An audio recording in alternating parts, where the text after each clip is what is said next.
Merhaba. Kahinin Büyük Planı isimli videomda Matrix serisindeki ince detaylardan bahsedeceğim bir video hazırlayacağımı söylemiştim. Videomuz boyunca serinin satır aralarına girecek, anlatılmak, gösterilmek istenen ince detayları inceleyeceğiz. Şimdi hazırsanız başlayalım. İlk olarak filmimiz serinin en temel mottolarından biri olan uyan mesajıyla başlıyor. Ardından beyaz tavşanı izle yazısını görüyoruz. Her ne kadar çocuk masalı gibi görünse de Alice Harikalar Diyarında hikayesi yetişkinler için de oldukça anlam taşıyan bir hikayedir. Tıpkı Alice'in tavşan deliğinden geçmesi ve farklı dünyalara ulaşması gibi Neo da beyaz tavşanı takip edecek ve farklı bir dünyaya geçiş yapacaktır. Hemen sonrasında kapı çalar ve burada bir detay daha gözümüze çarpar. Neo'nun kapı numarası.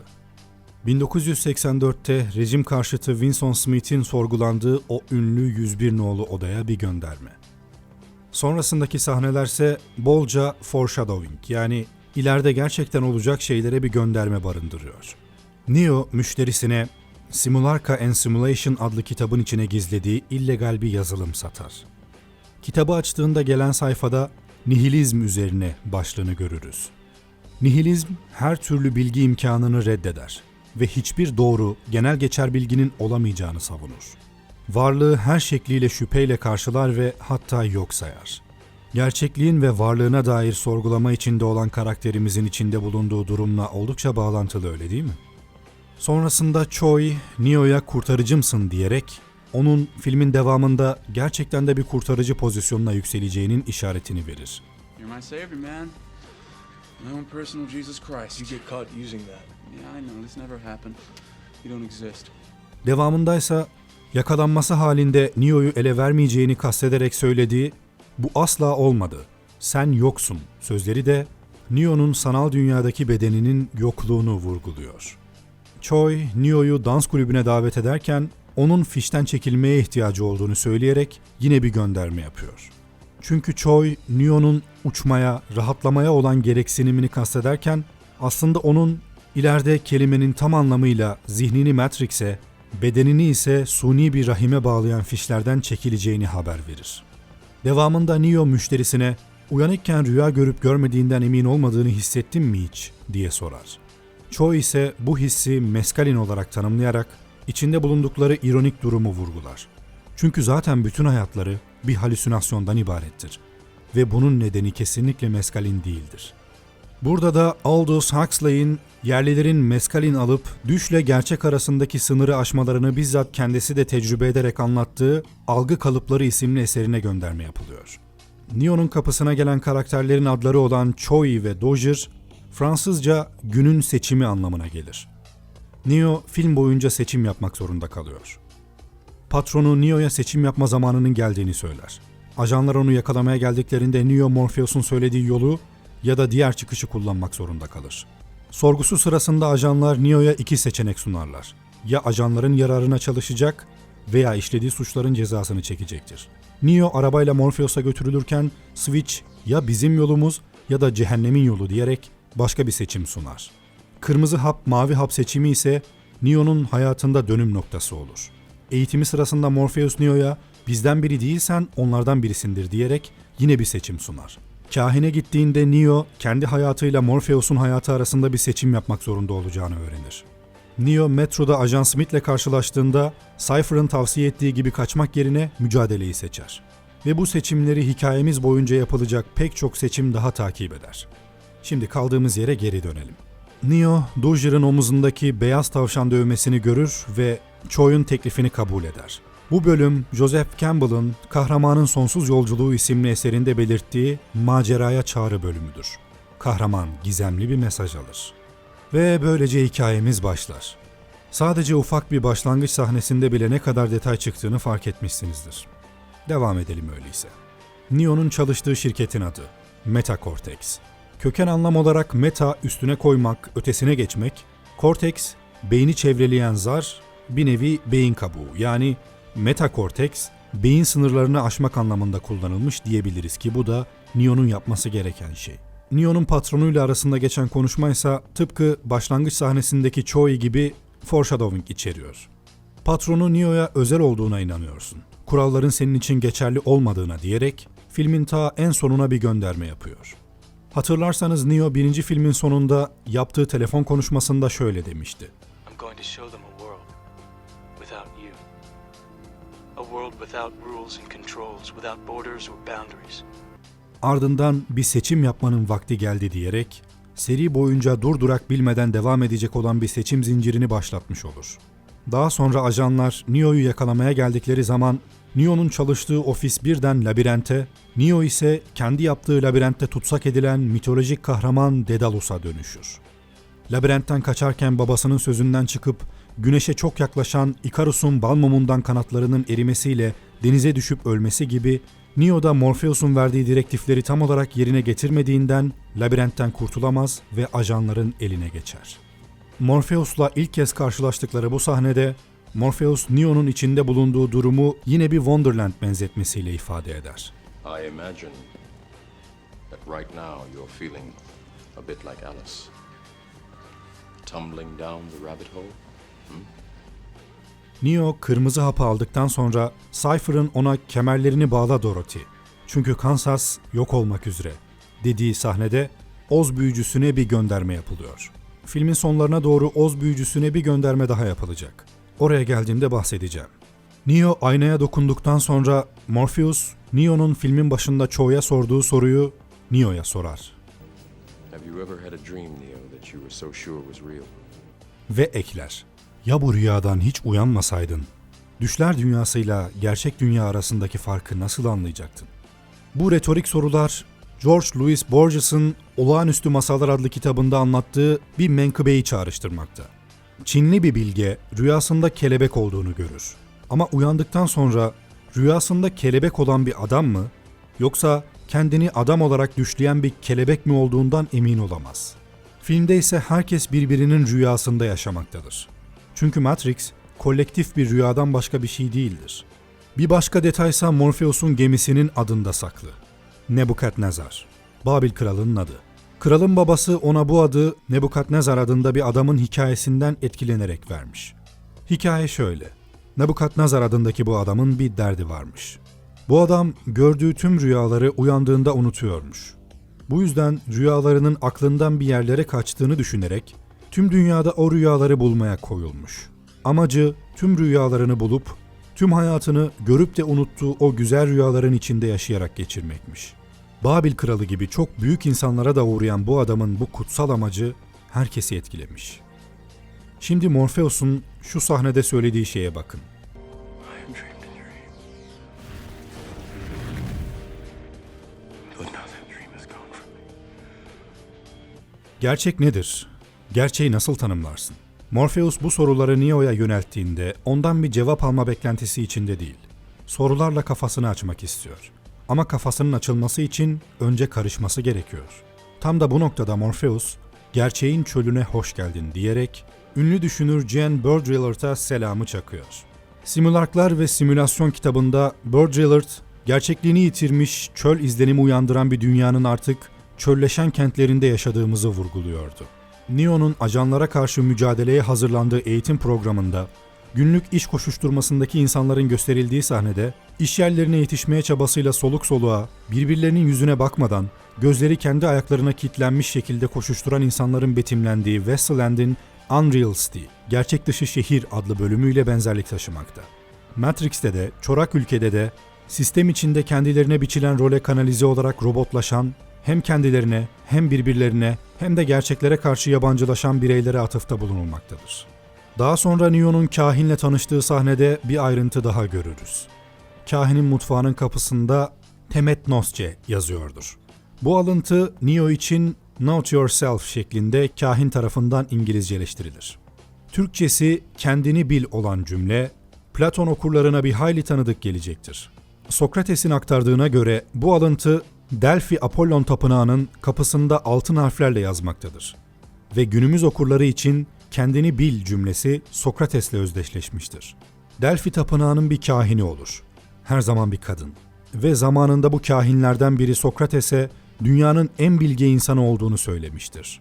Sokrates bu tespiti hiçbir şey bilmediğini bildiği için en bilgi olduğunu anlayana dek bir hayli yadırgamıştır. Henüz film bizi kahinle tanıştırmamışken Neo ve Morpheus arasında geçen bir konuşma bu doğrultuda değerlendirildiğinde kahin ve Sokrates bağlantısını kuvvetlendirir niteliktedir. So is this the same oracle that made the prophecy? Yes. She's very old. She's been with us since the beginning. And she knows what? Everything? She would say she knows enough. Eğer ki Matrix'i felsefenin macerasını aktaran bir film olarak değerlendirecek olursak, başlangıçtan beri bizimle olan kişi sıfatını yakıştırabileceğimiz yegane isim Sokrates olurdu. Üstelik film bize açıkça kahinin esas yetisinin karşısındaki kişinin sözünü ve davranışının o henüz söylemeden veya yapmadan tahmin etmek olduğunu farklı örneklerle aktarır. Sokrates de aynı yetiye sahiptir ve retorik yöntemi bizzat bu yetiye bağlı uygulanmaktadır. Morpheus'un Ajan Smith'le ilk kez karşılaştığı bu sahneyi aklınızda tutun. Buraya daha sonra döneceğiz. Morpheus'un yakalandıktan sonra Ajan Smith'le aralarında geçen daha çok Ajan Smith'in monologu şeklinde konuşma, Darwin'in ünlü eseri Türlerin Kökeninde savunduğu, çevresine en uyumlu olan türlerin varlıklarını devam ettirebileceğine dair teorisini çürütür nitelikte. Ajan Smith'e göre insanlar memeli değillerdir. Çünkü diğer memeliler gibi belirli bir habitatları yoktur. Ve doğayla uyum sağlamak yerine sürekli çevre değiştirip kaynak tüketirler ve bu yolla varlıklarını sürdürürler. Yine bu konuşmasında Ajan Smith, insanların bir tür veba, kanser, virüs olduklarını belirterek, Yahudileri yok edilmesi gereken haşere olarak gören, hatta bunun için kimyasal zehirli gazlar üreten Nazi zihniyetini çağrıştırıyor. Human beings are a disease, a cancer of this planet. You are a plague. And we are the cure. Videonun başlarında Oz büyücüsüne geri döneceğimi söylemiştim. Neo'nun ajanlardan kaçtığı şu sahnede Oz büyücüsüne ikinci bir gönderme yapılıyor. Fantastik düşsel bir dünyaya gelen küçük kızın Oz büyücüsünden yegane isteği evine, gerçekler dünyasına dönmektir. Aynı şekilde Neo, Tank'e Mr. Wizard yani Bay Büyücü diye seslenerek onu sanal ortamdan kurtarmasını ister. Mr. Wizard! Get me the hell out of here! Neo 303 nolu odaya ulaşmaya çalışırken çok ince bir detay daha gerçekleşir. Mimar ikinci filmde daha önceki seçilmişlerin benzer şekilde tasarlandığını söylemişti hatırlarsanız. Your five predecessors were, by design based on a similar predication, a contingent affirmation that was meant to create a profound attachment to the rest of your species, facilitating the function of the One. Neo da benzer şekilde tasarlanmıştı. Bu yüzden daha önceki yinelemeleri gibi Neo da sağdaki kapıyı seçmeye eğilimliydi. Şu sahneyi izleyin.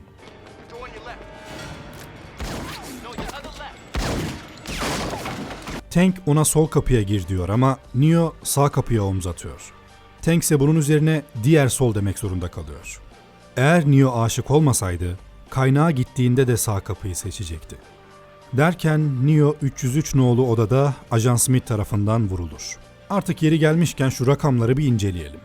Mistik öğretilerin mitsel hikayelerde şifrelenebileceği düşüncesi pagan gizemlerinin temelidir. Pagan filozoflar gibi Gnostikler de karmaşık kutsal matematik öğretileri çözmek için gematria ve sayı sembolizmini kullanmışlardır.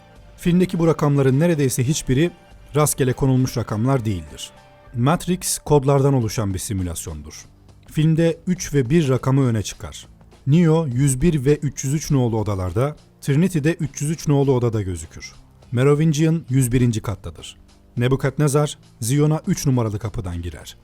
Ajanlar 3 tanedir. Sonradan bir tane olur. Filmde öne çıkan 3 karakter vardır. Neo, Morpheus ve Trinity. Morpheus, eğer 3 amaç, 3 gemi, 3 kaptan varsa bu rastlantı anlamına gelmez der. Neo, makineler şehrine 3 enerji hattı üzerinden gider. Buna benzer birçok bilinçli numaralandırmayı seride görebiliriz. Ve Matrix Reloaded. Matrix sisteminde bir saatin çalışabilmesi için bile ne kadar fazla hesaplama ve kod gerektiğini gösteren güzel bir açılış sahnesiyle başlıyor. Vardiya değiştirmek için saniye sayan, saat tam 12 olur olmaz vardiya değiştiren bu görevliler, birinci filmde ajan eğitim programında değindiğimiz robotlaşmış insanların benzer bir örneği niteliğinde. Zion'a dönüldüğünde, daha sonra Animatrix'in Kid Story bölümünde kim olduğunu öğrenecek olduğumuz şu genci görürüz. O kim mi? 1902-1994 yılları arasında yaşamış ünlü filozof Michael Karl Popper. Karl Popper'ın bilimsel yöntem görüşü, bütün sistemleri zorlu bir sınavdan geçirerek sonunda nispeten elverişli sistemi seçmek amacıyla her kuramı yanlışlamaya tabi tutmaya dayanır. Çünkü Popper'a göre tümevarım ilkesinin geçersizliği nedeniyle kuramlar hiçbir zaman deneysel olarak doğrulanamaz. Ama yanlışlanabilir. O halde bir teorinin bilimsel olabilmesi için yanlışlanabilir olması gerekir. Filmde karşımıza çıkan Kid, yani Michael Karl Popper ise içinde bulunduğu dünyanın gerçek olup olmadığını düşünmektedir. Ve bu hipotezi test etmek için de son olarak kendini bir binadan atmıştır. Bu eylem sonucunda ölmesi gerekirken ölmemiş, gerçek dünyada gözlerini açmıştır. Matrix'ten kendi kendini çıkarabilen nadir kişilerdendir. No, but you got me out. You saved me. You saved yourself. Daha sonra Neo kahinle buluşmadan hemen önce Serap'la karşılaşır. Serap bağımsız bir programdır ve en önemliyi korur. Serap, Matrix evrenindeki en iyi dövüş sanatları ustasıdır. Ajanlardan ve hatta Neo'dan bile daha iyi dövüşmektedir. Dikkat ettiyseniz Neo dövüş esnasında Serap'a bir kez bile vuramamıştı. Neo tam şurada dövüş stilini değiştirdiğinde Serap dövüşü durdurur. Çünkü Neo burada kendine olan güvenini kaybeder. Bunu yüzündeki ifadeden de anlayabilirsiniz. Seraph, dövüşün sonunda o kişi olduğundan emin olmak için dövüştüğünü söyler. Ve Neo, bunu bana sorabilirdin şeklinde karşılık verir. Ve Seraph o anahtar cümleyi söyler. Could have just asked. No, you do not truly know someone until you find them. Bu cümleyi aklınızda tutun. Çünkü hemen sonrasında Neo'nun kahinle olan görüşmesi bitince Smith çıka gelir ve operatör bile onun kim olduğunu tanıyamazken Morpheus Matrix yayınına bakarken onu hemen tanıyor. Whoever it is, he's not reading like an agent. Çünkü onunla ilk filmde savaşmıştı. Birini tanımak için onunla savaşmalısın cümlesi de bu ince ayrıntıyla anlam kazanıyor. Operatörler Matrix yayınlarından her şeyi göremezler. Hatırlarsanız ilk filmde Cypher, Matrix'te kodunu çözemeyeceğimiz kadar bilgi var demişti. Operatörler sadece işlerine yarayan kısımları çözüyor. Bu video için çok uzun olacağından dolayı Merovingian'la ilgili ayrı bir video yapmayı düşünüyorum. O yüzden şimdilik Merv'ü es geçiyoruz ve direktman 3. filme sıçrama yapıyoruz. Kısaca Revelations'a da değinelim ve artık videomuzu sonlandıralım. Serinin son filmi Revelations'ta yer alan karakterlerden Komutan Locke'ın ismi bize 17. yüzyılın önemli düşünürlerinden biri olan John Locke'ı hatırlatıyor. John Locke, düşünce özgürlüğünü, insanın eylemlerini akla göre düzenlemek anlayışını en geniş ölçüde yayan ilk düşünür olduğu için Avrupa'daki aydınlanma ve akıl çağının gerçek kurucusu olarak kabul edilir. John Locke'a göre insan zihni doğuştan boş bir levhadır.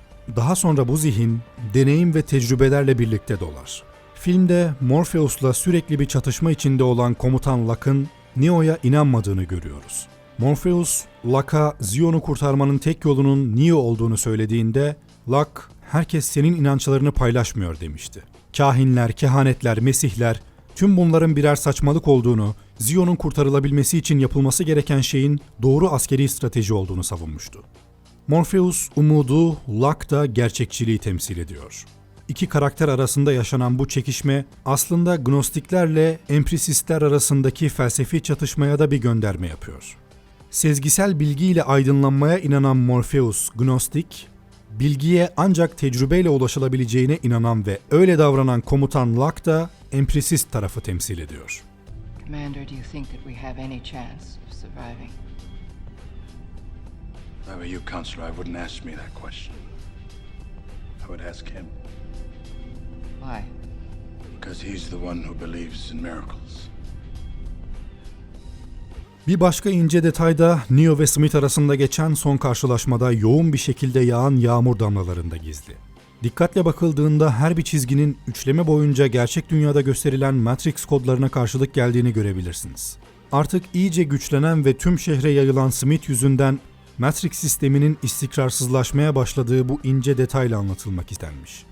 Bu görsel açıdan yapılan hileyi IMAX ve büyük sinema salonlarında rahat rahat görebilecekken, televizyon ve bilgisayar ekranında gördüğünüz şerit yağmurları dövüş sahnesinin yakın çekimlerinde gözlemleyebilirsiniz. Neo, makinelerle barış sağladıktan sonra makineler şehrindeki ışıkların kırmızıdan yeşile döndüğünü de zaten fark etmişsinizdir. Son olarak 7. Matrix yinelemesi başladıktan sonra kahinin oturduğu bankta bir detay daha gizli. Bankın üstündeki plakada Thomas Anderson'ın anısına yazısını görüyoruz. Bu tip ince detaylar bizim için izlediğimiz filmlerin bir filmden daha fazla olmasını sağlıyor. Siz de filmlerde fark ettiğiniz bu tip detayları yorum bölümünde benimle paylaşabilirsiniz. Videomuzun sonuna geldik. İzlediğiniz için teşekkürler. Bir sonraki videomda görüşmek üzere. Kendinize iyi bakın. Hoşça kalın.